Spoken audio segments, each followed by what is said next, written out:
want to show you how easy it is for you to get volume at home by yourself with these great styling tools.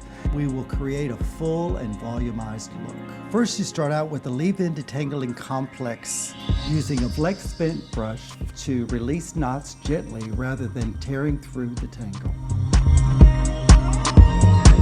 Now we're going to create volume in the crown of the hair. That is achieved by blow drying the hair straight up from the root using an extra large ceramic brush. And then when you're finished, you'll take that section and you'll put it into a clip and go on to the next.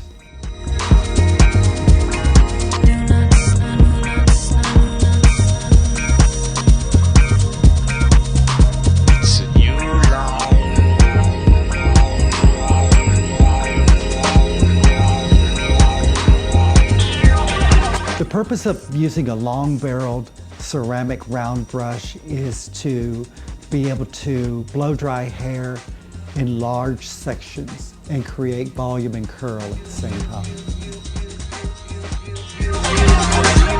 When the styling is complete, it's always great to finish the look off with a bit of flexible hold styling spray.